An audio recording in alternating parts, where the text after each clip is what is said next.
As the business is growing, এই step by step IT support গুলোকে যে introduce করা হবে এই বিজনেসের মধ্যে, এসকেলেশনটা করা হবে, মানে এটার অ্যাকচুয়ালি পাথওয়ে কি হইতে পারে বা গাইডেন্সটা কি হইতে পারে considering e commerce business and other IT enabled online business? শুরুতেই আমাদের মানে ইনিশিয়াল সেটআপটা প্রয়োজন। সেটা কি একটা যদি অনলাইন বিজনেস করতে চাই এবং একটা ই-কমার্স ওয়েবসাইট তৈরি করতে চাই, তাহলে তার শুরুতে একটা ডোমেইন হোস্টিং প্রয়োজন হচ্ছে। তারপরে ডোমেইন হোস্টিং এর পরে ওয়েবসাইট ডেভেলপমেন্টের দিকে আমরা যাচ্ছি। ওয়েবসাইট ডেভেলপমেন্টটা যে তার প্রয়োজনীয়তা বুঝে, তার বিজনেসটা কিরকম প্রয়োজন বুঝে সে অনুযায়ী এবং তার বাজেট কিরকম সবকিছু চিন্তা করে যে তার জন্য বিভিন্ন প্ল্যাটফর্ম আছে এর জন্য। ওয়ার্ডপ্রেস আছে, জুমলা আছে, কাস্টম ডেভেলপমেন্ট আছে যেগুলো লারাভেল, নোড.জেএস এগুলোতে তৈরি করা যেতে পারে। এরপরে লাস্ট একটা যেটা আছে যে বেসিক আইটি সাপোর্ট। এই ধরনের সার্ভিসগুলো আসলে কেমন, এগুলোর আসলে স্কেলেবিলিটি কতটুকু থাকে ভবিষ্যতে? এইটা একটা গুরুত্বপূর্ণ প্রশ্ন যে স্কেলেবিলিটি। হুম, ঠিক আছে? অবভিয়াসলি এটা ডিপেন্ড করে সিচুয়েশনের উপরে। কারো যদি প্রয়োজন কম থাকে অথবা ইনস্ট্যান্ট প্রয়োজন হয়, সেক্ষেত্রে হয়তো এই প্যাকেজগুলো বা এই ধরনের প্রয়োজন এই যে সার্ভিস যারা এরকম দিচ্ছে সেটা তাদের জন্য কনভেনিয়েন্ট হতে পারে। How we can implement organic marketing in social media platforms Bangladesh?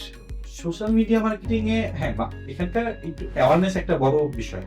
Awareness obviously build up করতে হবে আস্তে আস্তে, যে লিঙ্কডইন মার্কেটিং বা অর্গানিক মার্কেটিংটাকে যে আমরা কাজে লাগাইতে পারি এবং মানুষের কাছে পৌঁছাইতে পারে, এটাকে মানুষকে বোঝানো। অনলাইন বিজনেস শুরু করবে, তার আসলে কি দরকার। ঠিক আছে? একটু আগে এটা মানে দিয়ে শুরু করেছিলাম যে বিজনেস প্ল্যানিং শুরুতেই সবার আগে তার সে যেটা করতে চাইতেছে তার এটা প্ল্যানিংটা থাকা লাগবে।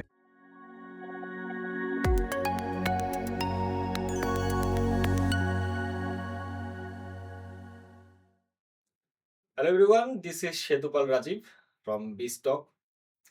যখন আমরা এই এপিসোডগুলো শুট করার কথা চিন্তা ভাবনা করি এবং আমরা ভাবি যে আমরা একটা পডকাস্টিং শুরু করব, নাম নিয়ে চিন্তা ভাবনা করছিলাম, then I think we should name this show as Bistock. Now why Bistock? ইউটিউবে যখন আসি অনেক কিছু নিয়ে আমরা আলোচনা দেখি, অনেক কিছু নিয়ে পডকাস্ট হয়, এবং আমরা ভাবলাম আমরা যেহেতু এই বিজনেস ইন্ডাস্ট্রিতে কাজ করছি অ্যাজ বিজ ম্যাপার্স, আমরা বিভিন্ন টেক সাপোর্ট দিচ্ছি, ডিজিটাল মার্কেটিং এর সাপোর্ট দিচ্ছি। So why not opening up up podcast show naming Bistock, যেখানে আসলে আমরা বিজনেস রিলেটেড বিভিন্ন কথাবার্তা এবং আলোচনাগুলো করতে পারবো। অবভিয়াসলি এখানে অনেক এক্সপিরিয়েন্স শেয়ারিং হবে, নিজেদের এই কয়দিন ধরে ইন্ডাস্ট্রিতে কাজ করে আমরা যা শিখেছি জেনেছি সেগুলো নিয়ে আমরা আলাপ আলোচনা করব, এবং আমরা বিভিন্ন এপিসোডে ইন্ডাস্ট্রির বিভিন্ন সেক্টরের মানুষদেরকে এখানে নিয়ে আসবো, যাদেরকে নিয়ে আলোচনা হবে regarding IT, regarding branding, regarding company formation, finance, economics, many other things will be here. So hopefully এটা খুব এনজয়েবল হবে পুরো জার্নিটা। আজকে আমরা মূলত কথা বলবো হচ্ছে এই যে আমাদের যে বিজনেস আছে, বিশেষ করে অনলাইনের যে বিজনেস আমরা এখন যে বুমিং হচ্ছে বাংলাদেশে, সেইখানে আসলে যত বেশি অনলাইনে যাচ্ছি আমরা বিভিন্ন টেক রিলেটেড সাপোর্টের আমাদের দরকার হচ্ছে। সো আজকে আমরা কথা বলবো এই অনলাইনে যে বিজনেস গুলো আমরা করছি সেখানে যে রিলেভেন্ট টেক রিলেটেড সাপোর্ট গুলো আছে বা আইটি এনেবল যে সাপোর্ট গুলো আছে সেগুলো নিয়ে আলাপ আলোচনা হবে। সো আজকে আলাপ করার জন্য আমি আছি আজকের হোস্ট সেতুপাল রাজীব, সিইও অফ বিজ ম্যাপার্স। আর আমাদের সাথে আছে মুনিরুস সালাম। মুনিরুস সালাম প্রায় বিগত ১২ বছর ধরে বিভিন্ন আইটি রিলেটেড কাজ করে আসছে এই ইন্ডাস্ট্রিটাতে, অনলাইন বেসড যে বিজনেস আছে সেখানকার ইন্ডাস্ট্রিতে। We are friends, long time friends since school. So ভাবলাম why not talking with him, যে আসলে আমরা এখানে যে সাপোর্ট গুলো দিচ্ছি বিজ ম্যাপার্স থেকে অথবা আইটি এনাবেল যে সাপোর্ট গুলো দরকার হচ্ছে অনলাইন ইন্ডাস্ট্রিতে, সেগুলো নিয়ে আলাপ আলোচনা করা। এবং আজকে আমরা কথা বলবো হচ্ছে এখানে আমাদের যে অভিজ্ঞতাগুলো আছে, আমরা যে অবজার্ভ করেছি সেখান থেকে। মোদ্দা কথা হচ্ছে আপনি কেন এইটা দেখবেন। আহ এইখান থেকে আপনার যে লার্নিংটা হবে সেটা হচ্ছে যে আসলে অনলাইন বিজনেস শুরু থেকে একটা গ্রোথ ফেজে নিয়ে যাওয়ার জন্য আসলে স্টেপ বাই স্টেপ কিভাবে কোন কোন আইটি সাপোর্ট গুলো ইন্ট্রোডিউস করার দরকার পড়ে বিজনেসে, সেটা নিয়ে আমরা আলাপ আলোচনা করব। আমরা গত ৩ থেকে ৪ বছর ধরে কাজ করতে যেয়ে দেখেছি যে আসলে যখন অনলাইন বিজনেস শুরু করে শুরুতেই অনেকে বেশ কিছু ভুল করে ফেলে। বিশেষ করে অনলাইন রিলেটেড বিভিন্ন সাপোর্টের ক্ষেত্রে পরে এগুলোর জন্য তাদেরকে আরো বেশি খরচ করতে হয়, আরো বেশি এফোর্ট দিতে হয়, আরো বেশি টাইম ওয়েস্ট হয়। সো এই যে ডুজ অ্যান্ড ডোন্টস গুলো আছে এগুলো নিয়ে আলাপ হবে। সো হোপফুলি আপনার জন্য এই ব্যাপারগুলো হেল্পফুল হবে, এবং একটা বিজনেস রানিং আছে সেটাকে গ্রোথ ফেজ থেকে আরো এসকেলেট করার জন্য, স্কেল আপ করার জন্য আসলে কি, কি করা দরকার আইটি এনেবলড সাপোর্ট এর দিক থেকে সেগুলো নিয়ে আলাপ আলোচনা থাকবে। সো আশা রাখি এখান থেকে আপনারা এনজয় করতে পারবেন, কিছু লার্নিংও হবে এবং আপনার যদি ফার্দার কোনো কিছু জানার থাকে বা আমাদেরকে বলার থাকে আপনারা অবশ্যই লিংকে কমেন্ট করে জানাতে পারবেন সেখানে। সো আমরা শুরু করি। শুভ, কি খবর? কেমন আছিস? এই তো। ওকে। তুই তো প্রায় সেই যতটুকু আমার খেয়াল পড়ে ২০১১-১২ সাল থেকে হচ্ছে আইটি রিলেটেড বিভিন্ন সাপোর্ট নিয়ে কাজ করে আসতেছিস মার্কেটে। রাইট? হ্যাঁ, আসলে আমার জার্নিটা যদি বলা হয় যে হুম, ২০০৮-৯ থেকে হিসাব করলে, হুম, ঠিক আছে? ৮-৯ সময় সেই সময় তো আসলে সেরকম লার্নিং প্ল্যাটফর্ম খুব কম ছিল। রাইট। তো তখন আমরা যেটা শুরু করতাম তখন অন্যান্য যে বড় ভাই বা যারা হচ্ছে এই কাজগুলো পারে, হ্যাঁ, তাদের সাথে হচ্ছে কি আমরা কথাবার্তা বলতাম। তারা কিভাবে কাজ করে ফ্রিতে গিয়ে তাদের ওখানে গিয়ে শেখা, হুম, তাদের কিছু কাজ করে দেওয়া। ঠিক আছে? সেখান থেকে আমাদের অভিজ্ঞতাগুলো মানে গ্যাদার হইতো। হুম, ঠিক আছে? এখন বিভিন্ন জায়গায় দেখা যায় যে বিভিন্ন প্ল্যাটফর্ম হয়ে গেছে যে আমরা চেক করতে পারি। অনেক কিছু এখন মানে আমাদের কাছে এভেইলেবল হয়ে গেছে। রাইট। কিন্তু তখন হচ্ছে কাজের মাধ্যমে এটা একটা সুবিধা ছিল। এখন অনলাইনে অনেক কিছু হয়। যেমন হচ্ছে সেগুলোর ভুল আছে, সঠিক আছে। তারপর আবার বিভিন্ন কোর্সের মাধ্যমে একটা কাজ শেখার অভিজ্ঞতার বিষয় আছে। হ্যাঁ, কিন্তু তখন এটা ছিল যদিও স্কোপ কম ছিল, লার্নিং স্কোপ বা প্ল্যাটফর্ম গুলো। কিন্তু আবার যেহেতু সরাসরি কাজের একটা সুযোগ হয়েছে। তো তখন তাদের সাথে কাজ করার মাধ্যমে মানে এই অভিজ্ঞতাগুলো আরো ভালোভাবে হয়েছে। রাইট। তারপর তো আস্তে মানে বিভিন্ন রিলেভেন্ট কোর্স করা, আ এই ধরনের যারা বিভিন্ন গ্রুপ আছে, কোম্পানি আছে, হুম, উম আস্তে তাদের সাথে কাজ করা শুরু করা। হুম। ঠিক আছে? একই সাথে হচ্ছে ফ্রিল্যান্স প্ল্যাটফর্ম গুলো যেগুলো আছে, সেগুলোতে হচ্ছে কাজের শুরু হলো। ঠিক আছে? এইখান থেকে আরকি যাত্রাটা শুরু। এভাবে বলা হ্যাঁ, যায়। আমার যদি খেয়াল পড়ে যখন তোর বাসার দিকে যেতাম, মানে ওই যে যেটা বলতে যে যখন কলেজে তুই নটরডেম হুম, কলেজে যখন পড়ি মাঝে তোর বাসায় গেলে দেখতাম যে C++, জাভাস্ক্রিপ্ট এই ধরনের বইগুলো থাকতাম। জিজ্ঞেস করতাম কিরে তুই কি প্রোগ্রামিং শিখতেছিস নাকি? সো শুরুতে কি দিয়ে শুরু করলি এবং হচ্ছে যে শুরুতে ফোকাসটা কোন দিকে ছিল? আ হ্যাঁ। অলসো যখন ভার্সিটিতে উঠলি তখন আবার ডিফারেন্ট কিছু নিয়ে তুই কাজ করছিলি। বর্তমানে কি দেখছিস মার্কেটে আসলে কি ডিমান্ড গুলো এটা যদি একটু এখন বলিস। ধর শুরুর দিকে কি মার্কেটের ডিমান্ড ছিল এবং কি বুঝে তুই শুরুটা করলি? এখন কি দেখতেছিস মার্কেটের চেঞ্জটা? যখন আমরা শুরু করলাম তখন হচ্ছে তো আসলে খুব ভ্যারাইটিস রকমের বিষয় ছিল। হুম, মানে স্পেসিফিক যে ই-কমার্স প্ল্যাটফর্ম বা এরকম তখন শুরু হয়ে গেছে। কিন্তু বিষয়টা হচ্ছে কোন স্ট্রিমলাইন প্রসেস নাই। হুম, যে আ ই-কমার্স এই পর্যায়ে চলে যাবে হুম, অথবা আলাদাভাবে কোন একটা এআই বা এগুলো নিয়ে আসবে। হুম, তখনকার বিষয়টা হচ্ছে বিভিন্ন রকম প্রোগ্রামিং ল্যাঙ্গুয়েজ এর দিকে মানুষের এবং বিভিন্ন সফটওয়্যার গুলোর দিকে মানুষের বেশি ঝোঁক ছিল। এবং অল্প করে তখন হচ্ছে বা ধরা গেল বিভিন্ন ওয়েবসাইট ডেভেলপমেন্ট এগুলো হ্যাঁ, হচ্ছে কাজ শুরু হয়েছে। তখনকার প্ল্যাটফর্ম গুলো কি ছিল? মানে যদি প্রোগ্রামিং ল্যাঙ্গুয়েজ বলি জাভা মানে সিঙ্গেল স্ট্যান্ড অ্যালোন প্ল্যাটফর্মের যেই সফটওয়্যার গুলো হুম, এগুলো নিয়ে হয় মানুষ বেশি কাজ করত বা শিখত। সেদিক থেকে হচ্ছে এই যে C++, জাভা এগুলো হচ্ছে শেখা শুরু হলো। হুম, আবার আরেক দিক দিয়ে হচ্ছে ওয়েবসাইটের একটা তখন হচ্ছে ট্রেন্ড শুরু হয়েছে মাত্র। হুম, ঠিক আছে? তখন বিভিন্ন কোম্পানি বা এজেন্সি গুলো ওয়েবসাইট তৈরি করত এবং সেটার জন্য হচ্ছে মানে ইজি প্ল্যাটফর্ম ছিল তুলনামূলক বললে ওয়ার্ডপ্রেস আর জুমলা সবচেয়ে বেশি। এই দুটো হচ্ছে সিএমএস প্ল্যাটফর্ম। ঠিক আছে? যেগুলো দিয়ে সহজে আ বিভিন্ন যে কনটেন্ট ম্যানেজমেন্ট, ঠিক আছে? বিভিন্ন ওয়েবসাইট ইনফরমেশন এগুলোকে সহজে আপডেট করা তুলনামূলক সহজ ছিল। হুম, তো এইটা দিয়ে হচ্ছে এই ২ টা দিক দিয়েই শুরু। যে একদিক দিয়ে সফটওয়্যার, আরেক দিক দিয়ে হচ্ছে বিভিন্ন ওয়েবসাইট গুলো কিভাবে তৈরি করা যায়। কিন্তু তখন আবার কিছু লিমিটেশন ও ছিল। কারণ হচ্ছে তখন পর্যন্ত বিভিন্ন প্লাগইন মানে টুলস এগুলো অতটা ভালো ছিল না বা ডেভেলপ ছিল না। হুম, এগুলো হচ্ছে তখন আমাদেরকে শিখে যখন ক্লায়েন্টের প্রয়োজনীয়তা অনুযায়ী এগুলো আস্তে ডেভেলপ করার জন্য হচ্ছে বিভিন্ন রকমের এগুলো শেখা। যে প্লাগইন ডেভেলপমেন্ট কিভাবে করতে হয়, টুলস একটা কিছু কাস্টমাইজ করতে হলে কিভাবে করতে হয়। ঠিক হুম, আছে? এখন যেমন হচ্ছে অনেক কিছু ড্রাগ অ্যান্ড ড্রপ বিল্ডার এসে পড়ছে। তখন তো এরকম ভাবে ছিল না। তখন প্রত্যেকটা জিনিস আলাদা ভাবে তৈরি করা, শেখা, হুম। তারপরে কাস্টমাইজ করার জন্য হলে পুরোটা আবার শুরু থেকে শুরু করা। এরকম অনেক বিষয় আছে। তো এগুলো দিয়ে শুরু। জায়গায় তুই করতে চাই যে ধর যখন তুই বললি যে তখন আসলে একটু স মানুষ প্রোগ্রামিং ল্যাঙ্গুয়েজ গুলো শিখতো সফটওয়্যারটা ডেভেলপমেন্টের জন্য। সফটওয়্যার স্ট্যান্ড অ্যালোন ডেভেলপমেন্ট তো বেশি ছিল রাইট। আরকি। এবং হচ্ছে তার পাশে হচ্ছে সফটওয়্যার ওয়েবসাইট ডেভেলপমেন্টটা। আচ্ছা এগুলার বায়ার কারা ছিল? মানে কারা কাস্টমার ছিল ক্লায়েন্ট? এটা কি বাংলাদেশের ভেতরে নাকি বাইরের ছিল? বাংলাদেশ হলে বাংলাদেশের তারা কি ধরনের জিনিস প্রেফার করতো আর বাইরের তারা কিরকম? এবং কতটুকু তোরা বাইরে সার্ভ করতে পারতি তখন? আচ্ছা। তখন আ মানে তখন এখানকার কোম্পানিগুলো মাত্র শুরু করেছে। ঠিক আছে? কিছু, কিছু কাজের অভিজ্ঞতা হয়েছে, যেমন এখানে হচ্ছে বেশিরভাগই তখন ছিল, তখন তো ই-কমার্স বা ততটা পপুলার বা সেরকম প্ল্যাটফর্মটা গড়ে উঠে নাই। হুম, প্লাস টুলস গুলো সেভাবে এভেইলেবল ছিল না। অ্যানালিটিক্স বা যা প্রয়োজন হুম, এগুলো আস্তে, আস্তে তৈরি হয়েছে। তো তখন বেশিরভাগ ক্ষেত্রে এজেন্সি, কোম্পানি এদেরই হচ্ছে বেশি প্রয়োজনটা হতো। ঠিক আছে? তাদের ব্র্যান্ড বিল্ডিং মানে তখন তো বাংলাদেশের ইন্টারনেটটা মোটামুটি, হ্যাঁ, বাংলাদেশে। হুম, আর বাইরেও অনেকগুলো হয়েছে। কারণ বাইরে হচ্ছে এটা তো মানে বাংলাদেশে একটু দেরিতে আসে। বেশিরভাগ জিনিসে দেখা গেছে টেকনোলজি, ইনোভেশন। হুম, ঠিক আছে?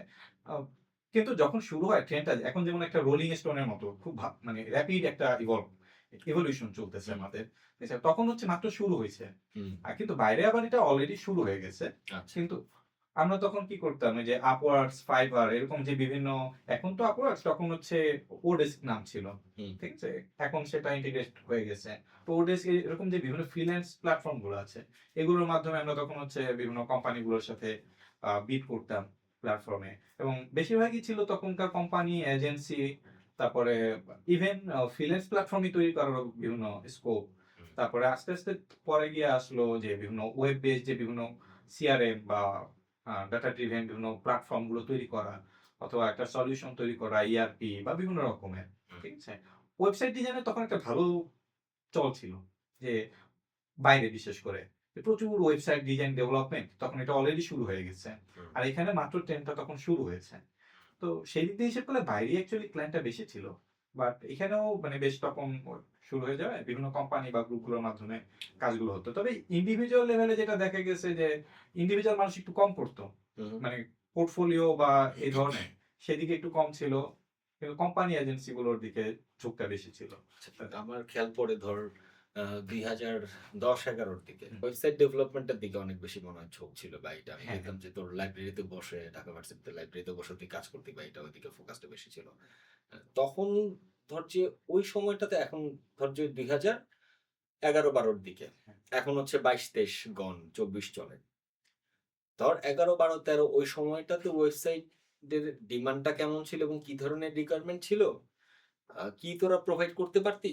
আর প্রায় ১০ বছর পরে এখন যদি আসি, এখন ডিমান্ডটা কি ধরনের থাকে আর কি ধরনের রিকোয়ারমেন্ট তোরা ফুলফিল করতে পারিস? মানে এই জায়গাটাতে। আচ্ছা। এবং আসলে ওয়েবসাইটে মানে কি পারপাস সার্ভ করতেছে তখনকার সময় আর এখনকার সময়? এইটা যদি বলি তখনকার সময়ে যেটা মূলতই ফোকাস ছিল, বিশেষ করে আমাদের দেশের কথা যদি বলি, হু, হু, ঠিক আছে? এইখানে কোম্পানি, এজেন্সি আগেই হুম, বলতেছিলাম যে এদের পোর্টফোলিও গুলো একটু শো করা, কি ধরনের কাজ করতেছে। হুম, প্লাস ব্র্যান্ডিং এর জন্য তাদের নিজস্ব পরিচিতি, আ নিজেদের বিভিন্ন টিমকে পরিচয় করে দেওয়া। তখন ব্র্যান্ড বিল্ডিং টাই হচ্ছে গিয়ে তাদের কাছে বেশি ফোকাস ছিল। যে এজেন্সি বা তারা কি কাজ করতেছে। হুম, কিন্তু ডিজাইন ডেভেলপমেন্ট এ তাদের কিছুটা ঝোঁক ছিল।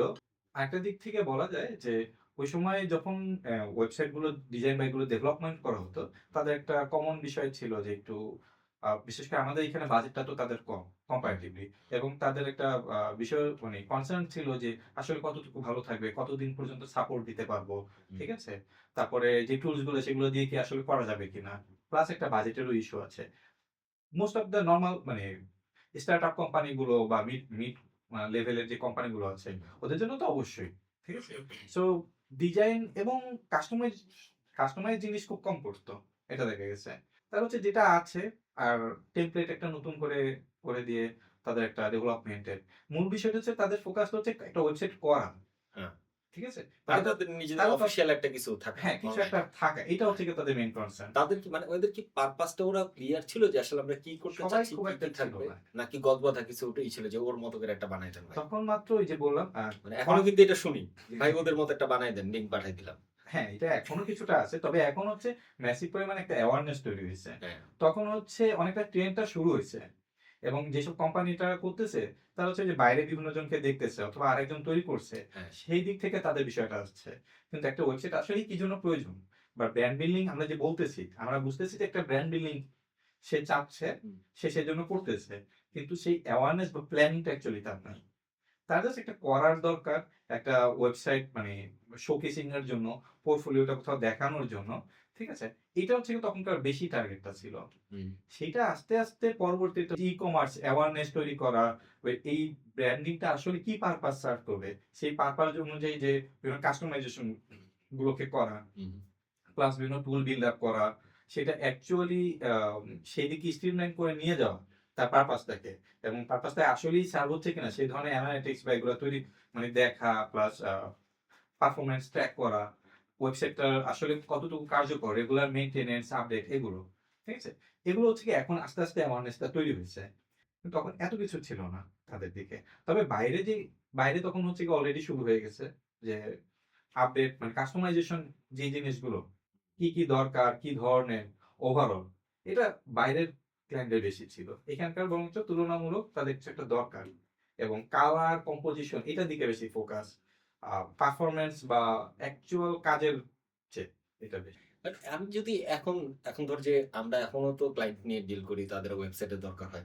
মানে অ্যাওয়ারনেসটা কি খুব বেশি হইছে? মানে আমি যখন দেখি যে এরা যখন চাচ্ছে এখনো কিন্তু ধর যে যেটা হয় যে হ্যাঁ, তারা কিছু জিনিস হয়তো বলে যে আমার একটু এখানে এটার থ্রুতে আমি লিড গুলা চাই একটু। ওয়েবসাইটের থ্রুতে আমি বিভিন্ন লিড-টিড কালেক্ট করতে চাই। কেউ হয়তো বলতেছে বা কেউ হয়তো বলতেছে যে আচ্ছা এটার মাধ্যমে আমি B2 বিজনেসটা করতে চাই। So that I can get connected to more buyers or vendors or something like this. কেউ হয়তো বলতেছে আমি enlistment চাচ্ছি এখানে। যে এখানে এসে people will enlist their name or something like this. এইরকম কিছু পারপাস ক্লিয়ার হচ্ছে। But end of the day everything মানে goes drop down to that costing এবং মানে এটা খুব কমন এখনো শুনতে হয় যে মানে অনেকে এরকম বলে যে ভাই লারাভেলের ওয়েবসাইটে তো ৳১০,০০০ করে দেওয়া যায়। আমি তো শুনছি। এই যে মানে এই ধরনের ব্যাপারগুলো যে obviously সেখানে টেকনিক্যালিটি আছে। মানুষ আসলে কতটুকু সচেতন আ এবং হচ্ছে যে মানুষ কতটুকু বুঝে আসলে একটা ওয়েবসাইট তৈরি করতে যাচ্ছে এখন। আর আসলে কোন জিনিসগুলো এখন কনসার্ন থাকা উচিত মানুষের। আমরা যদি একটু চাই যে যারা দেখতেছে তারা একটু অ্যাওয়ার ও হোক। হুম। একটা ওয়েবসাইট বানাইতে গেলে জাস্ট কি বানানোর জন্যই বানাবে? অথবা সে কি আসলে তার ওই মানে পারপাস টা সম্পর্কে ক্লিয়ার কিনা? তাই না? আর পারপাস টা যদি ক্লিয়ার থাকে সেই অনুযায়ী সে যদি কাজ করে তখন তার কাছে হয়তো মনে হবে যে ওয়েবসাইটের কাজ করাটা সার্থক। আদারওয়াইজ তার কাছে মনে হচ্ছে জাস্ট করার জন্য করা। So why putting so much effort on website building or something? So আচ্ছা, এখানে যদি আমি একটু আম ১ম এ বলে নিই যে অ্যাওয়ারনেস বা এই জিনিসটা অবশ্যই আগের চেয়ে অনেক বেড়েছে। ঠিক আছে? হতে পারে সেটা যে অ্যাওয়ারনেসটা প্রপার লাইনে নাই, এটা আমরা বলতে পারি। আর এর একটা বড় কারণ হচ্ছে মানে এখন অন্তত মানুষ জানে। ইভেন একেবারে আ ছোট লেভেলের যে বিজনেসম্যান, তারাও জানে যে একটা ওয়েবসাইট একটা থাকলে কি সুবিধা, মার্কেট প্লেস বলতে কি বোঝা যায়। মানে এগুলো হচ্ছে ডিজিটাল লিটারেসির বিষয়। হুম, এর কারণটা হচ্ছে কি ওই সময় তো এত মোবাইল, তখন হচ্ছে মাত্র মোবাইল বা অনলাইন যে বিভিন্ন ডিভাইস গুলো, হুম, ঠিক আছে? এগুলো আসা শুরু করেছে। বিভিন্ন আপডেট, বিভিন্ন ভার্সন গুলো হুম, এবং রেগুলার বেসিসে। হুম, ঠিক আছে? আর আমাদের এখানে তো তখন এই পরিমাণ ছিল না যে মোবাইল প্রত্যেকের হাতে থাকবে। ঠিক আছে? ইন্টারনেট অ্যাক্সেস এর থাকারও তো একটা বিষয় আছে। ঠিক আছে? এইটা যেমন হচ্ছে আর মানে গত ৫-১০ বছরে প্রচুর পরিমাণে বেড়েছে। সাম্প্রতিক যেমন একটা স্ট্যাটিস্টিক্স আমরা দেখছি যে প্রতিদিন millions of people internet access করতেছে। হুম, ঠিক আছে? অবভিয়াসলি এটার ফলে বিভিন্ন জায়গা থেকে তারা জানতেছে, ওয়েবসাইট হোক, একটা অ্যাপ্লিকেশন হোক, সফটওয়্যার হোক, একটা প্রয়োজনীয়তা এটা অনুভব করতে পারছে। এখন সেটাকে হচ্ছে গিয়ে রিপারপাস করা যে তার প্রয়োজন আসলে কোনটা। ঠিক আছে? এই জিনিসটা কিছুটা অভাব রয়ে গেছে। অথবা সে হয়তো আরেকজনেরটা শুনতেছে খুব সহজে হচ্ছে ট্রেন্ডে গা ভাসিয়ে দিচ্ছে। মনে করতেছে যে সে একটা করছে, আম একটা Laravel এ করছে অথবা সামথিং। ঠিক আছে? সে মনে করতেছে তাহলে তো আমিও একটা করতে পারি। হুম, কিন্তু আসলে এটার জন্য প্রয়োজন তো একটা মানে বিজনেস ফান্ডামেন্টাল একটা বিষয়। যে আপনি একটা অনলাইন বিজনেস শুরু করছেন। সো সেখানে আপনার একটা বিজনেস প্ল্যানিং লাগবে। দেন সেটাকে ফিন্যান্সিয়াল ম্যানেজমেন্ট এর একটা বিষয় আছে। হুম, সেখানে তার ওভারঅল আ যদি এই প্ল্যানিং গুলো ঠিক থাকে, বাজেট, প্ল্যানিং এভরিথিং, তারপর তার হচ্ছে ই-কমার্স বা এই প্ল্যাটফর্মটাকে আসলে তার জন্য কতটুকু জরুরি। হুম, কিভাবে সে সেটাকে ইউজ করবে এবং তার টার্গেট অডিয়েন্স হুম, এইটাকে কিভাবে রিচ করবে। তার টার্গেট অডিয়েন্স করার জন্য আবার ডিজিটাল মার্কেটিং এর একটা ইস্যু চলে আসতেছে। রাইট। যে ডিজিটাল মার্কেটিং এ সে কি যে ধরনের লোককে টার্গেট করতে চাচ্ছে, তাদের কাছে পৌঁছাইতে পারতেছে কিনা হুম, এবং আসলে তাদেরকে আইডেন্টিফাই করতে পারতেছে কিনা। হুম। তো এই সবকিছু মিলে হচ্ছে লাস্ট পর্যন্ত আসলে আমাদের আগে মানে এই বিজনেসটা সম্পর্কে বুঝতে হবে। অনলাইন বিজনেসটা কি? আইটি এনেবল বিজনেস বলতে আমরা আসলে কি বুঝতেছি? হুম। ঠিক আছে? এই জায়গাগুলো এখানে চলে আসতেছে। আমি যে পয়েন্টটা নিয়ে মানে মাথার মধ্যে বেশ কিছুদিন ধরে ঘুরতেছে এবং এটা নিয়ে একটু বলতে চাই।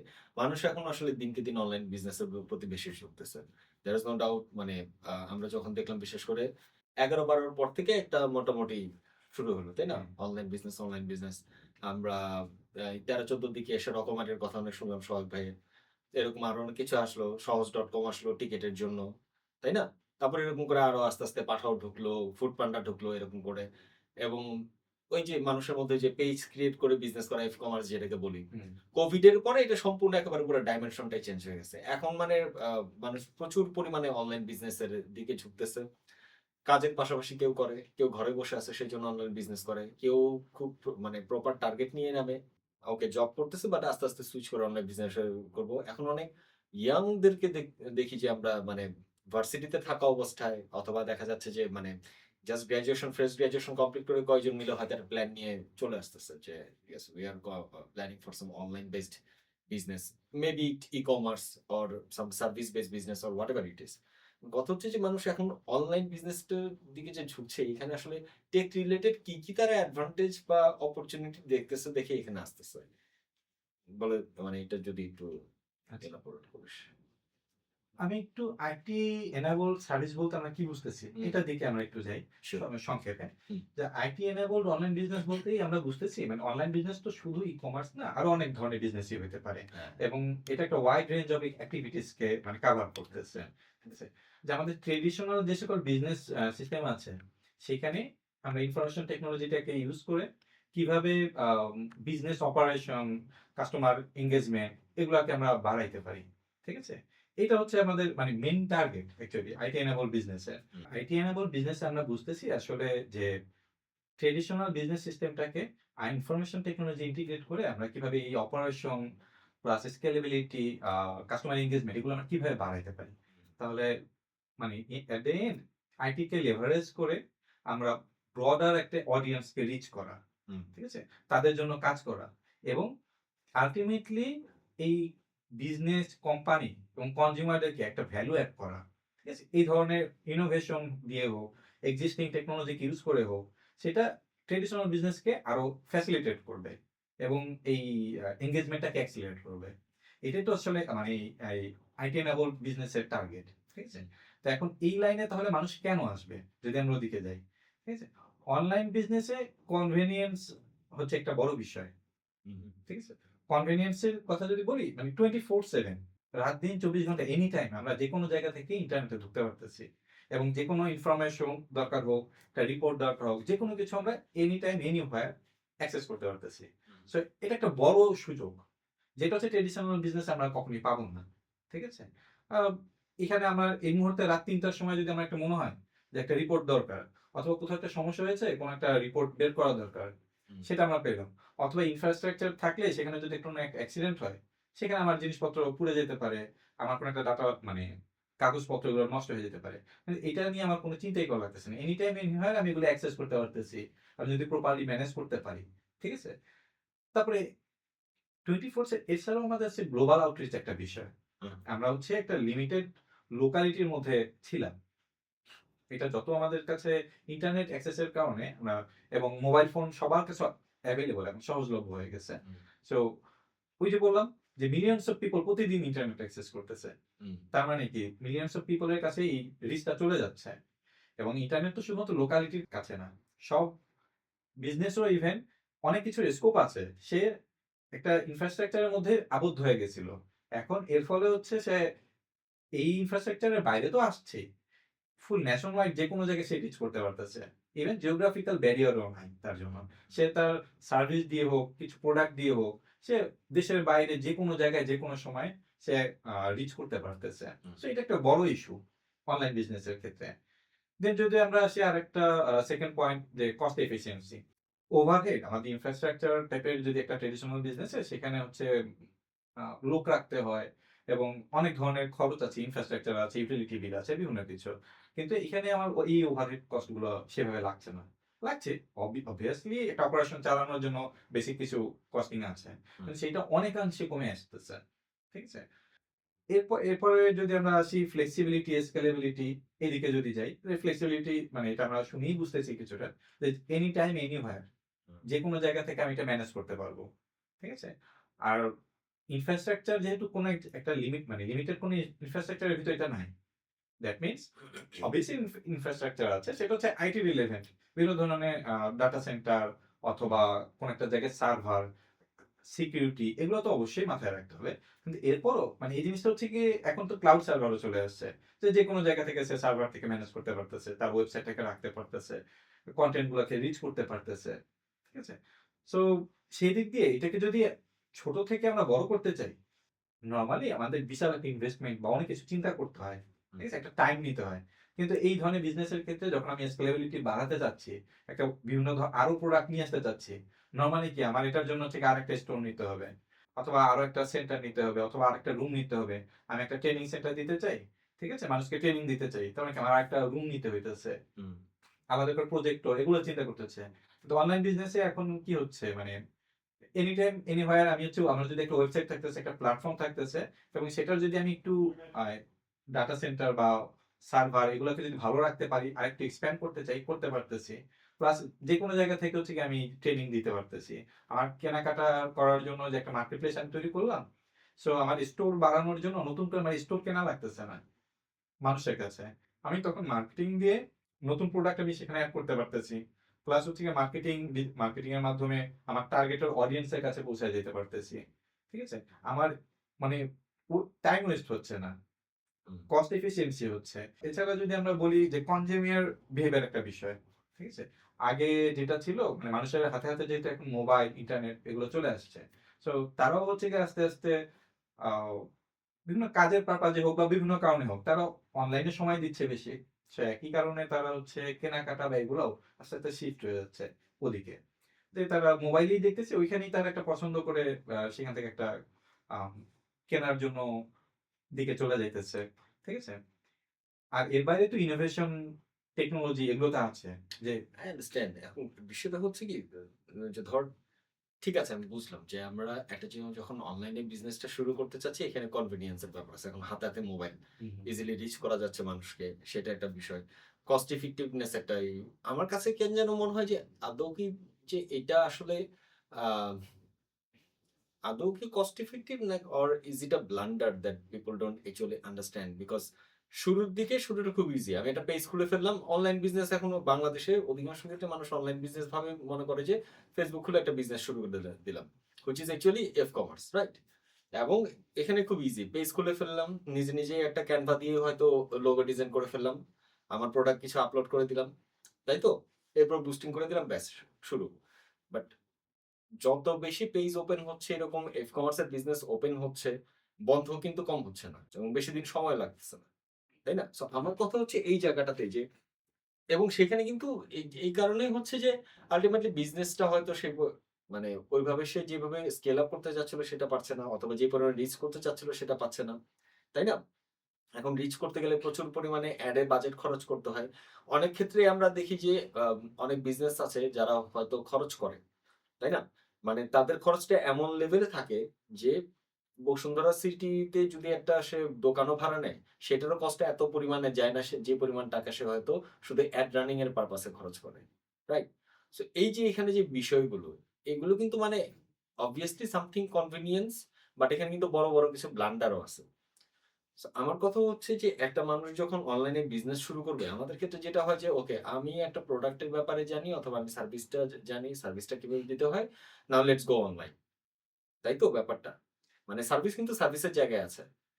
তাই না? এখানে অথবা প্রোডাক্টের জায়গায় আছে। এখন জাস্ট মডালিটিটা চেঞ্জ হচ্ছে বিজনেস করার। Just go online to reach people. তাই না? আল্টিমেটলি অনলাইনে কেন যাচ্ছি? To find the client or customer whatever. এখন এইটা করতে যেয়ে মানুষ যখন অনলাইনে যাচ্ছে মানুষ কি আসলে যথেষ্ট পরিমাণ টেকনিক্যাল নলেজ নিয়ে ওইখানে যাচ্ছে যে তার এটা এখন থেকে ১ বছর পর আসলে কই যাবে তখন কি লাগতে পারে অনলাইনে কাজ করতে গেলে? এবং আসলে তার কি, কি আসলে জানা উচিত? একটু বেসিক এটলিস্ট যেহেতুটুকু জেনে তার অনলাইনে নামা উচিত যে এখন থেকে ১ বছরের মাথায় তার কি লাগতে পারে, ২ বছরের মাথায় তার কি, কি লাগতে পারে। It's not only just about right product sourcing. It's not only just about giving a good price. Right?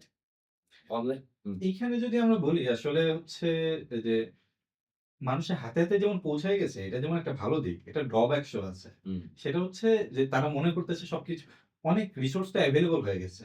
কিন্তু বেশি এভেইলেবল হয় যেটা হয়েছে যে এর ভেতরে ফেক আছে, অরিজিনাল আছে, আবার মানুষের কাছ থেকে বিভিন্ন রকমের সে ইনফরমেশন নিচ্ছে। কোনটা অ্যাকচুয়াল সেটা তার আইডিয়া নাই। প্লাস আবার হচ্ছে এই যে রিসোর্স গুলো সে এভেইলেবল পাচ্ছে, হুম, হুম, সেটা কি অ্যাকচুয়াল কিনা? মানে লাস্ট পর্যন্ত প্রপার নলেজ তার বা আন্ডারস্ট্যান্ডিং এর অভাব এই জায়গাটায়। ঠিক আছে? অবভিয়াসলি এগুলো খুবই হেল্পফুল। যদি প্রপার পারপাজিং করে এবং কি দরকার তার সেটা বুঝে সে করতে পারে। আমরা যদি ধরি যে একটা অনলাইন বিজনেস শুরু করবে, তার আসলে কি দরকার? হুম। ঠিক আছে? একটু আগেও এটা মানে দিয়ে শুরু করেছিলাম যে বিজনেস প্ল্যানিং শুরুতেই। সবার আগে তার সে যেটা করতে চাইতেছে তার এটা প্ল্যানিংটা থাকা লাগবে। একটা পেজ খুলে ফেললাম, একটা এড রান করে ফেললাম। কারণ এগুলো সব হচ্ছে কি মুখের কথা, অথবা হয়তো কোনো এক জায়গায় ছোট একটা ভিডিও দেখছে, সেটা থেকে সে একটা মনে করছে আমি এটা করে ফেলতে পারি। হুম। অথবা আরেকজনকে শুনছে যে অনলাইন বিজনেস করতেছে, সে একটা এড রান করে $১০০ হয়তো খরচ করছে। সে বিশাল ৳১-২ লাখ, ৳৫ লাখ এরকম সেল করে ফেলছে। ঠিক আছে? কিন্তু আসলে কিভাবে হইছে এবং শর্ট টার্মে অনেক কিছু আবার হয়ে যেতে পারে যে একটা বিজনেস হয়ে গেছে, সে একটা সেল করছে। কিন্তু অ্যাকচুয়াল সেটার কি সাস্টেইনেবিলিটি আছে কিনা? হুম। এবং প্রপার অ্যাকচুয়ালি তার টার্গেট সে যেটা নিয়ে বিজনেস করতে যাচ্ছে, সেটাও কি একই রকম কিনা? এবং ওই রকম ভাবে সেই মানে সব বিজনেস বা সব এড এর টার্গেট তো সেম হবে না।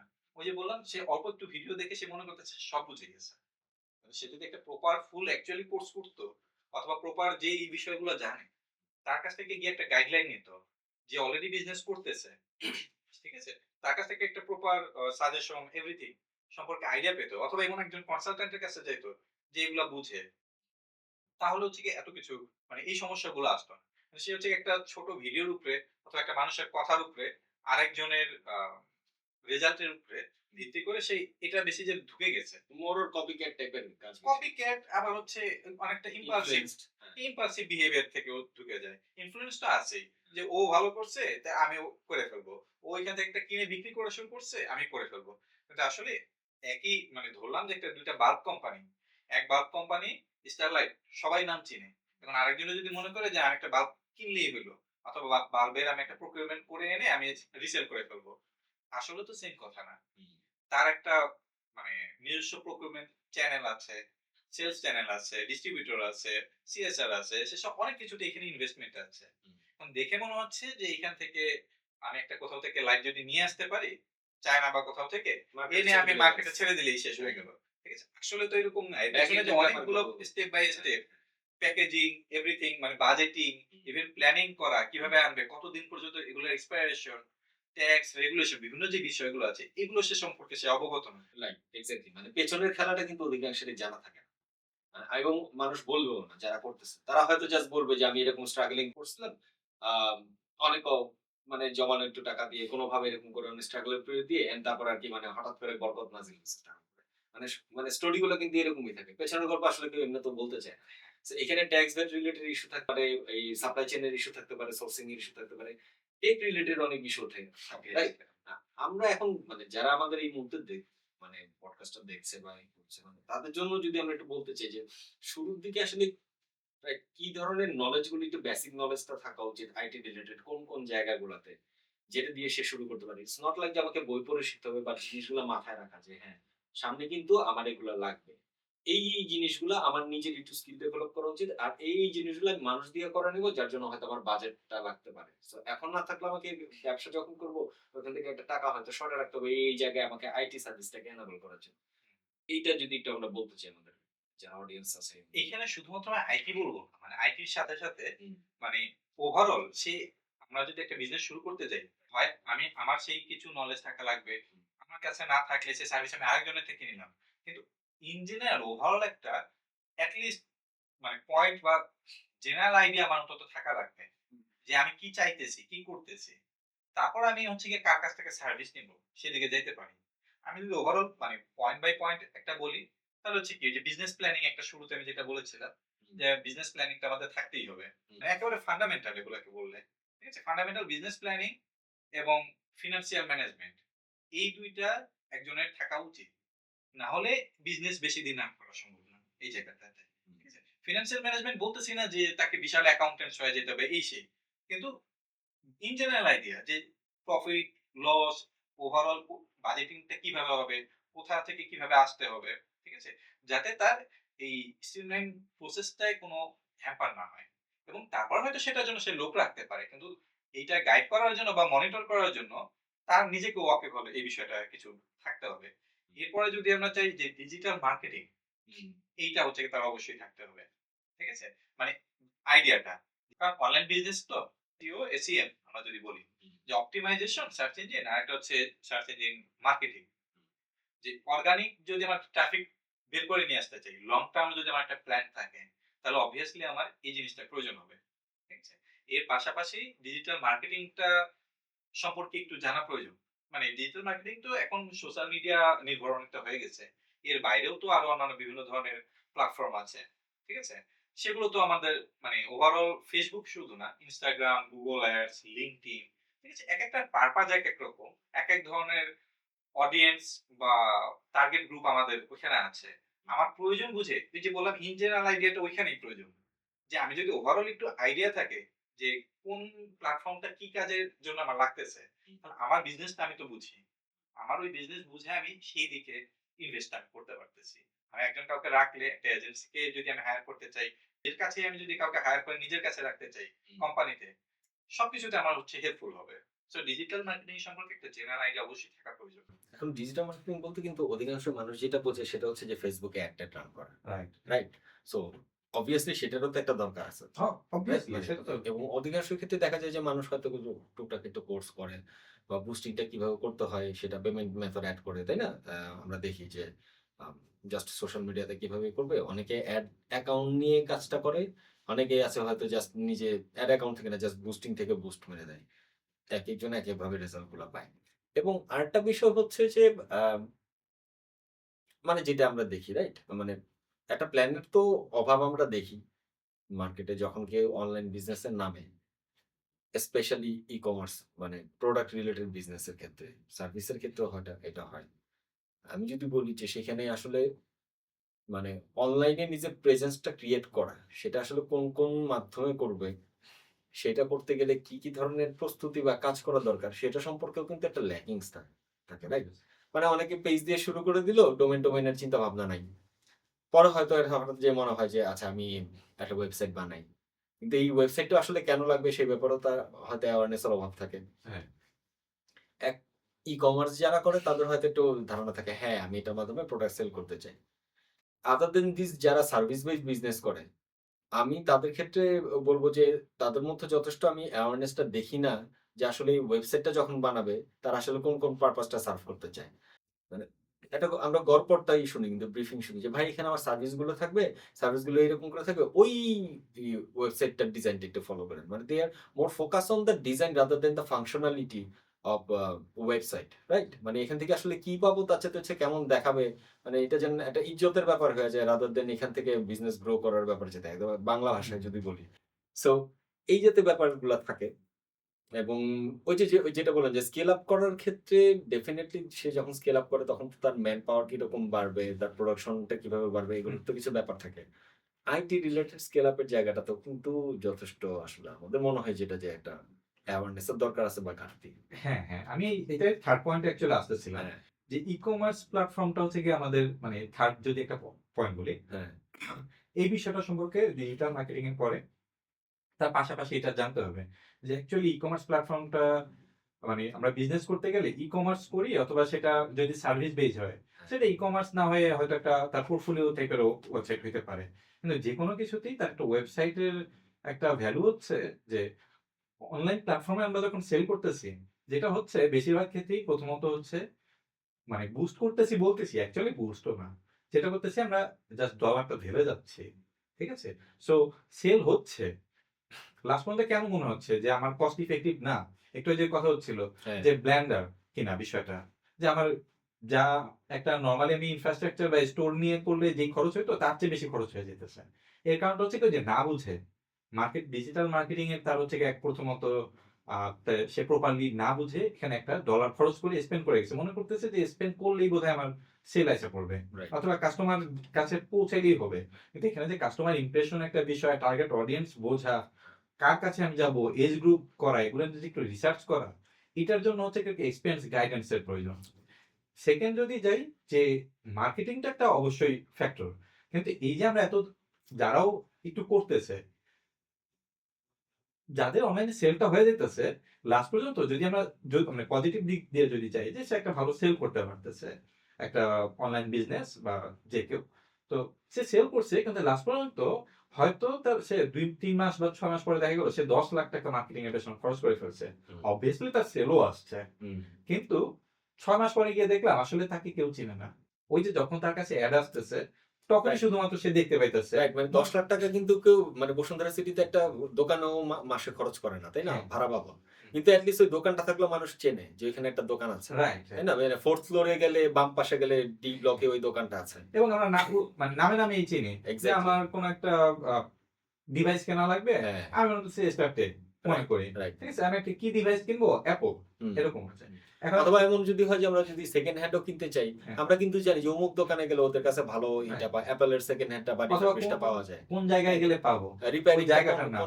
কোন শপে গেলে রিপেয়ারিং টা ভালো হ্যাঁ, হয়। এন্ড সেও কিন্তু মাসে তার দোকান ভাড়ার জন্য সে ৪ লাখ ৫ লাখ টাকা খরচ করে না। রাইট। কিন্তু আজকে আমরা দেখি যে সিম্পল একটা মিড রেঞ্জের মানে Facebook বিজনেসও তার ৩-৪ লাখ টাকা তার কাছে মানে তাকে খরচ করতেই হয়।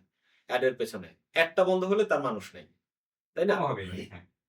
মানে এড মানে বন্ধ তো মানুষ বন্ধ। তার বিশেষ সে করে আসা যদি দোকানে আমরা আসা, অনলাইন যদি দোকানে আমরা আসা। অফলাইন মোডে চিন্তা করি এবং মানুষ যে চিনেও না সেটা। হ্যাঁ, মাঝে, মাঝে যখন সে ধরলাম যে ওই মুহূর্তে এড রান করতে পারতেছে না কোন কারণে। হুম। তার মানে ওই মুহূর্তে থেকে তার আর কেউ নাই। কারণ সে অর্গানিক্যালি কোন গ্রোথ করে নাই। মানুষের এক্সাক্টলি। কাছে পৌঁছায় নাই। সে এর আগে মানে আমরা তো কাজ করতেছি এর ভিতর দেখছি হ্যাঁ। যে ২ মাসে বা ৩ মাসে হুম, সে ৪ লাখ টাকার উপরে সেল করে ফেলছে। হুম, ঠিক আছে? প্রফিটই আসছে। আমরা যদি বলি মার্কেটিং বা এগুলোর পেছনে। হুম, হুম। কিন্তু এরপরে তার ওই ওয়েবসাইটের নাম বা তার কোম্পানির নাম ইভেন এগুলো পর্যন্ত কেউ একটা মানুষ জানে না। ঠিক থাকেও আছে? না। শুধু পেজ দিয়েই করতে থাকে। অথচ তার অনেক কিন্তু সময়। প্রোডাক্টের কাস্টমারের কাছে যখন আমরা রিভিউ নেই মাঝে, মাঝে রাইট। আমাদের কাস্টমার কেয়ার বা যারা আছে। হুম, তো ওরা যখন রিভিউ নিচ্ছে তারা স্যাটিসফাইড। প্রোডাক্টটাও ভালো। হুম। মানুষও স্যাটিসফাইড। বাট স্টিল আমি যখন তাকে জিজ্ঞেস করতেছি আচ্ছা এই কোম্পানিটা সম্পর্কে বলেন। মাইন্ডে সেই সে সে ইমপ্রেশনটা। জানে না যে কোম্পানিটার নাম কি। সে খালি ওই যে প্রোডাক্টটা, প্রোডাক্টের নাম সেটাও অনেক সময় খেয়াল করে না। যেটা হচ্ছে কি সে ওই যে সার্ভিসটা সম্পর্কে যে প্রোডাক্টটা যেটা করে সে তাকে জিজ্ঞাসা যদি করা হয় যে এই কোম্পানিটা সম্পর্কে কি আপনি জানেন? বা তারা কিরকম দিচ্ছে? আমরা এরকম করছি যে তাকে কিছু পারসনকে আমরা জিজ্ঞাসা করলাম যে আপনি কি কোম্পানিটা সম্পর্কে জানেন কিনা? এটা সম্পর্কে যদি একটু রিভিউ দেন। হুম, আবার কিছু মানুষকে কিছু ক্লায়েন্টকে আমরা জিজ্ঞাসা করছি মানে যারা অলরেডি কিনেছে যে আপনি এই প্রোডাক্টটা কিনছিলেন, আপনার কি অনুভূতি বা ভালো লাগছে কিনা? হুম, আর কিছু মানুষকে হচ্ছে কি এই ধরনের আপনি সার্চ দিয়েছিলেন, আপনার এই ধরনের সার্ভিস চান অথবা প্রোডাক্ট চান। হুম। ঠিক আছে? তখন আপনি খুঁজে পেয়েছিলেন। কি ধরনের প্রোডাক্ট খুঁজে পেয়েছেন? ৩ ভাবে আমরা হচ্ছে গিয়ে তাদের কাছে সার্ভে করলাম। এখন দেখলাম যে কোম্পানি দিয়ে যখন জিজ্ঞেস করতেছি সে জানেই না। যে এই কোম্পানিটা কিসের? তারাই আবার জিজ্ঞাসা করতেছে যে এই কোম্পানিটা কিসের বা কি ধরনের কাজ করে। ঠিক আছে? মানে দ্যাট মিনস তারা হচ্ছে জানেই না যে কার কাছ থেকে সে নিয়েছে। অথচ আমরা তো জানি সেই কিনছে। প্রোডাক্ট বা সার্ভিস দিয়ে যখন রেফারেন্স দেয় তখন তার মনে পড়ে। তখন রাইট? তার মনে হচ্ছে, হ্যাঁ, হ্যাঁ, আমি প্রোডাক্টটা জিজ্ঞাসা করলাম, সে শুরুতে মনে করতে পারতেছে না কিন্তু কিছুটা তাড়া আছে। রাইট। সেটা কিনছে। তারপর গিয়ে যখন বললাম যে, "স্যার আপনি যদি মানে এই প্রোডাক্টটা কিনেছিলেন, আপনার কাছে কিরকম লাগছে?" তখন সে বেশ স্যাটিসফাইড। হ্যাঁ, ঠিক আছে আমি এই প্রোডাক্টটা কিনছি খুবই ভালো হয়েছে। আবারও আপনাদের থেকে কেনার ইচ্ছা আছে যদি ভবিষ্যতে আছে। কিন্তু সমস্যা হচ্ছে এই যে সে বলছে ভবিষ্যতে কেনার ইচ্ছা আছে। এখন সে সে যে তো আসলে জানেই না খুঁজে যে কোথা থেকে। রাইট খুঁজে পাওয়ার মানে না, মাধ্যমটাও নাই। এড চালাইলে আসে না হলে। রাইট। এই সামনে যখন আসছে সে তো তখনই মোবাইল ওই যে একটা ফর্ম ফিল আপ করে জাস্ট হুম, জমা দিয়ে দিছে অথবা হয়তো মেসেঞ্জারে দিয়ে দিছে। কিন্তু হুম, পরে তো তার নামও মনে নেই। সে কোথা থেকে ওখানে গিয়ে আবার জিজ্ঞাসা করবে। সে ফোন নাম্বারও হয়তো অনেকগুলো ফোন চলে গেলে আমরা নিজেরা চাওলা.com থেকে যে আমাদের রেগুলার মানে ওদের তো একটা কাস্টমার সার্ভে হয়। মাঝে, মাঝে ফোন দেয় যে আপনার কিনছেন কিনা? আমরা সেগুলোই হচ্ছে কি অনেক সময় ফোন নাম্বার খেয়াল থাকে না। তো ব্যাক করা তো আর প্রশ্নই উঠে না। তো এটা হচ্ছে কি যখন সে একটা মানুষ ২ মাসে আমার থেকে সার্ভিস নিয়ে ৳৪,০০,০০০ টাকার উপরে খরচ করছে। মানুষ মানে কাস্টমার স্যাটিসফাইড সব এভরিথিং ওকে।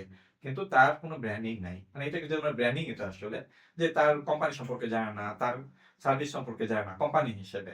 কিন্তু তার প্রোডাক্ট সম্পর্কে সে স্যাটিসফাইড। তাহলে এইটাকে যদি আমরা ঠিক করতে চাই, তাহলে অবশ্যই তার একটা আইডেন্টিটি দরকার।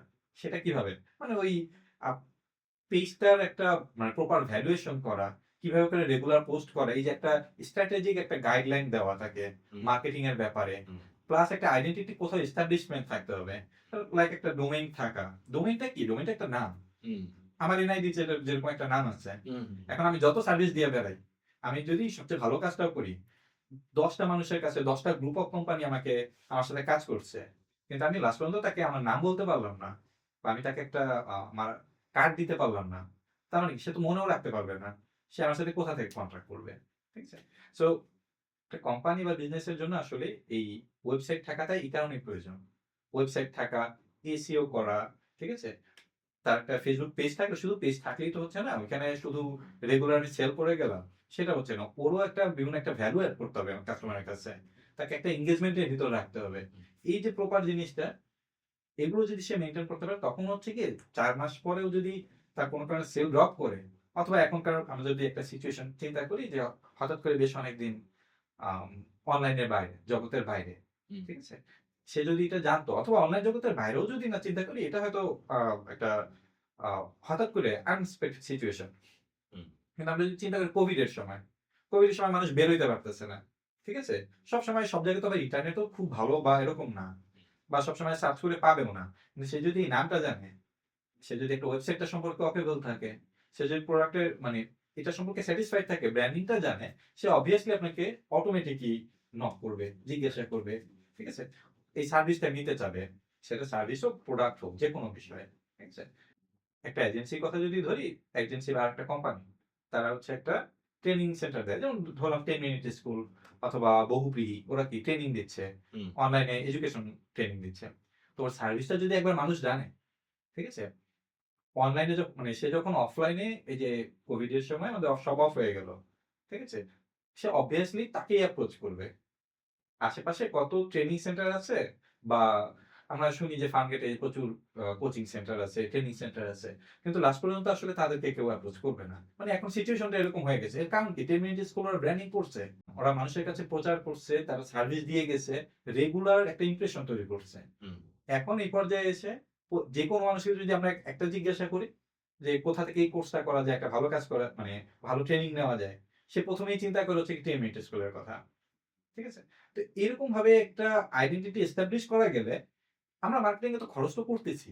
হুম, সাথে এই একটু খরচে করলে একটা অর্গানিক গ্রোথ হয়ে যাবে। মানুষের মাথায় চলে যাবে সে আসলে কি। লং টার্ম এ অবশ্যই এটা মানে এসব নিয়ে প্রয়োজন। তো আমরা এতক্ষণ হচ্ছে ই-কমার্স প্ল্যাটফর্মটা নিয়ে বললাম। এখন আমরা আরো কিছু বিষয় আছে যেগুলো হচ্ছে আমাদের অনলাইন বিজনেস শুরু করার ক্ষেত্রে টেকনিক্যাল বা অন্যান্য জিনিসের মধ্যে পড়ে। যেরকম হচ্ছে টেকনিক্যাল স্কিলটা। টেকনিক্যাল স্কিল সম্পর্কে একটা ইন জেনারেল আইডিয়া একজনের থাকা প্রয়োজন। যে কি ধরনের টেকনিক্যাল স্কিল সে যেটা করতে চাচ্ছে সেটার সাথে রিলেভেন্ট। যদি সে একটা ওয়েবসাইট করতে চায়, তাহলে সেক্ষেত্রে যদি কাস্টম করতে চায় Laravel বা এগুলো কিভাবে কাজ করে সেটার ল্যাকিংস টা কোথায়? ল্যাকিংস বা সেটা লিমিটেশন টা অ্যাকচুয়ালি বলা যায়। যে আবার সিএমএস বেসড যদি প্ল্যাটফর্মে আমরা যাই, বেশিরভাগ মানুষ যেটা করে অনলাইন বা ই-কমার্স প্ল্যাটফর্মের ক্ষেত্রে যে ই-কমার্স বা এই ধরনের একটা ওয়েবসাইট আ ডেভেলপ করে এবং সেটা একটা সুবিধা হচ্ছে এসইও টা করতে কম্পারেটিভলি সহজ বা তার চেয়েও বড় বিষয় অ্যানালিটিক্স বা এগুলোকে ম্যানেজ করতে, চেক করতে, ট্র্যাক করতে কেপিআই। ঠিক আছে? প্লাস হচ্ছে তার যে কনটেন্ট গুলো আছে সেগুলোকে ম্যানেজ করতে এগুলোতে প্রচুর হেল্প করে। তো এই বিষয়গুলো যদি সে একটু ইন জেনারেল আইডিয়া রাখে যে সে কোন ধরনের প্রোগ্রামিং ল্যাঙ্গুয়েজ এর ক্ষেত্রে আ প্রোগ্রামিং ল্যাঙ্গুয়েজ তার প্রয়োজন তাহলে এটা তার পরবর্তীতে হেল্প করবে। প্লাস যদি তার ফাংশনালিটি বা সে কি প্রয়োজন সেটা সে জানতে পারে, সে অনুযায়ী সে ডেভেলপার বা এজেন্সিকে যে কাজ দিচ্ছে তার থেকে সেটা সে জেনে নিতে পারে এবং বুঝে নিতে পারে কাজটাকে। আরেকটা হচ্ছে যে আম লিগ্যাল অ্যান্ড কমপ্লায়েন্স এই জিনিসটাও তার খুবই প্রয়োজন। লিগ্যাল কমপ্লায়েন্স বলতে যে সে একটা অনলাইন বিজনেস শুরু করছে। তো যেকোনো বিজনেসের ক্ষেত্রে বিজনেস রেজিস্ট্রেশন একটা থাকা, তারপর ট্যাক্স অ্যান্ড রেগুলেশন কিভাবে হচ্ছে, আর অন্যান্য কোনো কমপ্লায়েন্স আছে কিনা, জিডিপিআর বা অন্যান্য যে বিষয়গুলো এগুলো সম্পর্কে তার ওয়াকিবহাল থাকা প্রয়োজন। নাহলে সে একটা বিজনেস শুরু করলো, হঠাৎ করে একটা obstacle এর মধ্যে পড়ে গেল। সে হয়তো মনে করেছে যে এভাবেই চলতে পারে বা বিজনেস শুরু করলেই হয়ে যাও। বেশিরভাগ অনলাইন বিজনেসের ক্ষেত্রে যেটা হয় তারা অনলাইন বিজনেস শুরু করছে কিন্তু কোনো আলাদাভাবে চিন্তা করেনি যে বিজনেসটা একটা রেজিস্ট্রেশন প্রয়োজন, টিম প্রয়োজন। ঠিক আছে? পরবর্তীতে সেটা গভর্নমেন্ট থেকে একটা রেগুলেশন এর মধ্যে সে পড়ে যেতে পারে। সো এইসব জিনিস সম্পর্কে তার একটা আইডিয়া থাকা খুবই প্রয়োজন। প্লাস কমপ্লায়েন্স এর ইস্যু যদি আছে যে ই-কমার্স প্ল্যাটফর্ম যদি সে চালায়, তার মানে এই ই-কমার্স এরও স্পেসিফিক কিছু রেগুলেশন থাকতে পারে। সেটার ট্যাক্স ভ্যাট এর ইস্যু থাকতে পারে। এই জিনিসগুলোও মানে তার স্পেসিফিক ভাবে জানা প্রয়োজন। একটা বিজনেস চালাতে গেলে। এরপরে যদি আমরা আসি কাস্টমার সার্ভিস। কাস্টমার সার্ভিস বলতে তার সে যে ক্লায়েন্টের সাথে কথাবার্তা বলতেছে বা ক্লায়েন্টকে ম্যানেজ করতে হবে এটার জন্য একটা সিআরএম মানে কাস্টমার রিলেশনশিপ ম্যানেজমেন্ট এই ধরনের বিভিন্ন সফটওয়্যার হোক অথবা শিটের মাধ্যমে হোক, এক্সেল বা অন্য কিছুর মাধ্যমে। কিন্তু এ ধরনের একটা সফটওয়্যার বেস অথবা শিট, এটা ম্যানেজমেন্টটা তার থাকা প্রয়োজন। যেটা পরবর্তীতে কাস্টমারকে ট্র্যাক করতে, এটা স্যাটিসফ্যাকশন, ফিডব্যাক, রিভিউ এগুলাকে বুঝতে সাহায্য করবে।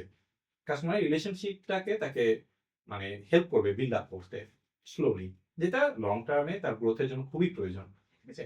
অনেক সময়ই হয়েছে আমরা দেখছি যে কাস্টমার কেয়ার বা তারা হচ্ছে ফোন দিচ্ছে, জাস্ট সেলস আসছে, কল করে হয়ে গেছে।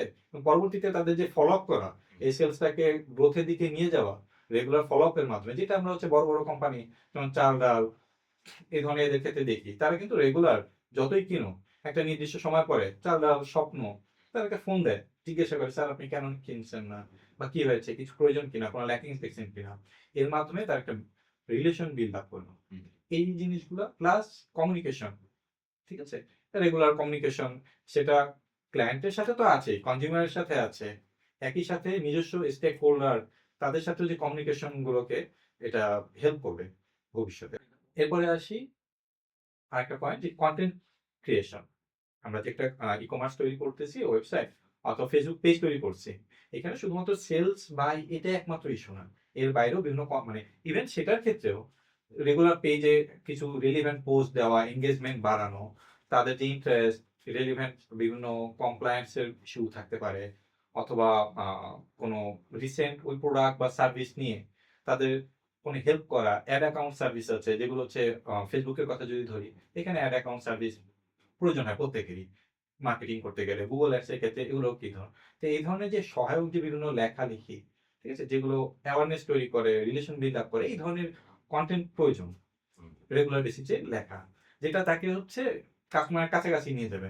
ঠিক আছে? তো এই ধরনের প্লাস হচ্ছে গিয়ে যে এই ইভেন্টের সেলসটাও হচ্ছে, সেখানেও আমরা যদি একটা ই-কমার্স তৈরি করি অথবা একটা ল্যান্ডিং পেজের মাধ্যমে তার প্রোডাক্টটাকে সেলস করি, সেখানে এই কনটেন্টটাকে যদি সেভাবে করে এনগেজিং একটা কনটেন্ট তৈরি করা যায় এবং তার জন্য পার্সোনালাইজড বা সার্ভিসটার জন্য বাট ইন জেনারেল না করে একটা কনটেন্ট ক্রিয়েটর বা কপিরাইটার যে আছে, রাইটার আছে, ঠিক আছে? তাদের মাধ্যমে যদি এটা করা যায়, সেটা এজেন্সির মাধ্যমে হোক বা নিজের হোক, এই কনটেন্ট মানে কনটেন্ট ডেভেলপমেন্টটা এই কারণে খুবই প্রয়োজন। ছবি থেকে শুরু করে ওভারঅল একটা প্ল্যানিং এই জায়গাটায় প্রয়োজন হচ্ছে। আর শেষের দিকে যদি বলি যে অ্যানালিটিক্স প্লাস পারফরম্যান্স টার্গেটিং, এটা কিভাবে হবে? যে তার যদি এটা বেশি ফেসবুকেও আছে। ফেসবুকে যখন আমরা অ্যাড এগুলোকে রান করি, সেখানে কিন্তু বিভিন্ন ধরনের অ্যানালিটিক্স বোর্ড আছে। যেগুলো থেকে সে দেখতে পাচ্ছে যে কত মানুষের কাছে পৌঁছাইছে, ইমপ্রেশন কত, রিচ কত, অ্যাকচুয়ালি মানুষ দেখছে নাকি স্ক্রল করে চলে গেছে। এই সবকিছুই কিন্তু আমরা দেখতে পারতেছি। এগুলো কি হচ্ছে? যে পরবর্তীতে আমার রাইট টার্গেট মানে অডিয়েন্সটাকে আমি টার্গেট করতে পারতেছি এবং রিটার্গেট আবার এর পরবর্তীতে করতে পারতেছি যে অ্যাকচুয়ালি সে দেখছে। অনেকের আছে অল্প ইন্টারেস্ট আছে, অনেকে হচ্ছে গিয়ে দেখে অ্যাকচুয়ালি দেখতেছে, এঙ্গেজ হচ্ছে। এইগুলোকে যদি আমরা প্রপারলি অ্যানালিটিক্স এর মাধ্যমে বের করে নিয়ে আসতে পারি, তাহলে হচ্ছে কি পরবর্তীতে তাদেরকে সেই অনুযায়ী করতে পারবো। যার অল্প ইন্টারেস্ট, তার ইন্টারেস্ট কিভাবে বাড়ানো যায়। যে অলরেডি কিনছে, তার মানে কি একটা যদি আমি আচারের অ্যাড দেই, ঠিক আছে? রিলেভেন্ট তার মানে কি তার অন্য আচারে সে যে কিনছে তার অলরেডি এটার প্রতি আগ্রহ আছে। রিলেভেন্ট আরেকটা আচারের তাকে আমি টার্গেট দিতে পারি। অথবা আমি আপসেলের ব্যবস্থা করতে পারি। যার অল্প ইন্টারেস্ট আছে তাকে আমি একটা ডাইরেক্ট হয়তো আমার কাস্টমার কেয়ারের মাধ্যমে একজনকে রেখে আপসেলের তাকে কথা বলতে পারি। তার কিসে ইন্টারেস্ট, সে কেন দেখেও কেন কিনে নাই। ঠিক আছে? এরকম বিভিন্নভাবেই অ্যানালিটিক্স আমাকে হেল্প করে। সেটা ফেসবুকে তো আছেই, সাথে হচ্ছে ওয়েবসাইট, ল্যান্ডিং পেজ, সেগুলোতেও আমরা বিভিন্ন গুগল অ্যানালিটিক্স বা এগুলো ইমপ্লিমেন্ট করে সেগুলো চেক করতে পারি। প্লাস একসাথে এই যে পারফরম্যান্স টার্গেটিং, অ্যাকচুয়ালি সে কনভার্ট হয়েছে কিনা, অর্গানিক গ্রোথের জন্য এটা খুবই প্রয়োজন। কারা আমার অ্যাকচুয়ালি কনভার্ট হইছে, পরবর্তীতে কারা হইতে পারে, প্রচুর এনগেজমেন্ট ছিল। এগুলোকে আমি যেহেতু যখন ট্র্যাক করতে পারতেছি, এর মাধ্যমে আমি কেপিআই আমার সিলেক্ট করতে পারতেছি যে লাস্ট পর্যন্ত আমি কে আমার আসল ক্লায়েন্ট, কে আমার লং টার্ম, যার জন্য আমার আবার এসএমএস বা বিভিন্ন যে মার্কেটিং এর সিচুয়েশন সেগুলোকে আমরা ইউজ করতে পারবো। ঠিক আছে? আর সবার শেষে বলবো এগুলো তো হচ্ছে কমন, মানে এই বিষয়গুলো তো মাথায় রাখা প্রয়োজন প্রত্যেকজন শুরু করতে গেলে। কিন্তু সবচেয়ে বড় যেটা আমার কাছে মনে হয় এগুলোর পাশে যে কন্টিনিউয়াস লার্নিং মানে অ্যাডাপ্ট করার। কারণ প্রতিনিয়ত এই মার্কেটটা চেঞ্জ হচ্ছে। বিভিন্ন business, market, global situation, national situation, ঠিক আছে? সো এটার সাথে অ্যাডাপ্ট করতে হবে এবং রিলেভেন্ট বিভিন্ন কনটেন্ট তৈরি করা। ওই যখন সিচুয়েশন চেঞ্জ হচ্ছে সেই অনুযায়ী নতুন, নতুন প্রোডাক্ট, সার্ভিস সেগুলোকে কিভাবে করে কাস্টমারের কাছে নিয়ে যাওয়া যায়। ঠিক আছে? এই জিনিসগুলোর জন্য অ্যাডাপ্টেবিলিটি খুব প্রয়োজন এবং সাথে মাইন্ডসেট। যে কোনো অবস্থায় সে বিজনেসটাকে ধরে রেখে কিভাবে করে কাজটা করতে পারে। এই জিনিসগুলো থাকলে একটা মানে অনলাইন বিজনেস সময় লাগুক একসময় গ্রো করবেই। Thank you so much for watching this video. এই ভিডিওটির পরের অংশটুকু দেখতে আমাদের চ্যানেলটি সাবস্ক্রাইব করে রাখুন এবং বেল আইকন প্রেস করে রাখুন। পরের অংশে আমরা আইটি রিলেটেড আরও অনেক ইম্পর্টেন্ট টপিক নিয়ে আলোচনা করেছি। ভালো থাকবেন, দেখা হচ্ছে খুব শীঘ্রই।